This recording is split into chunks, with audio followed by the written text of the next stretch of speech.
কেউ ছাবেল রাসূল সাল্লাল্লাহু আলাইহি ওয়াসাল্লামের সময় তো অনেকদিন খেতে পায়নি, বলেন ওই যে উনুন জ্বলতো না ঘরে, হ্যাঁ খেতে পেত না 3 চাঁদ পর্যন্ত। হ্যাঁ। হাদিসের মধ্যে নবী আকরাম সাল্লাল্লাহু আলাইহি ওয়াসাল্লাম আম্মা জান আয়েশা সিদ্দিকা রাদিয়াল্লাহু আনহা হাদিস, যে আমরা 1 চাঁদ 2 চাঁদ 3 চাঁদ পর্যন্ত আমাদের ঘরে কোনো আগুন জ্বলে নাই। হ্যাঁ, আপনারা সেই নবীর আপনারা উম্মত, আর আপনারা 6 বেলা খান, আবার খেজুর খাওয়ার সময় হাদিস কপসান, পবিত্র খোঁজেন। তা আপনি আগে ওই 3 চাঁদ না খেয়ে থেকে এরপর খেজুর গেলেন না, কে নিষেধ করছে? আপনি 6 বেলা খেয়ে খেজুর কিনতে চান, জায়গা আসেনি, মানে হ্যার মন মতো হাদিস কইব, যেটা হ্যার পছন্দ, খাওয়ানোর হাদিস, না খাওয়ানোর একটা বলিস।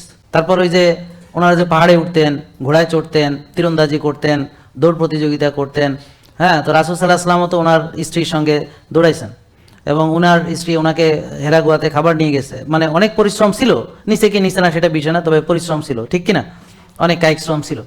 তো এখন আসেন, এই যে আপনারা রাসূল সাল্লাল্লাহু আলাইহি ওয়াসাল্লামকে ভালোবাসেন, তাই না, তাহলে অতিরিক্ত খাবার বর্জন করছেন না কেন?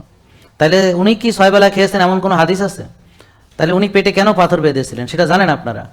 কেন বাকল মানে পাতা চিবিয়ে খেতে হয়েছিল সেগুলো জানেন কিনা নাকি? এবং আমার রাসূল সাল্লাল্লাহু আলাইহি ওয়াসাল্লামের কত বড় ভুঁড়ি ছিল, তাহলে আপনি তার মানে অনুসারী, আপনি তাকে মডেল মনে করেন, আপনি তাকে রোল মডেল ভাবেন, তাহলে আপনার হইলো কেন? ছোটখাটো হলে অসুবিধা নেই, বড় এত বড় হইলো কেন?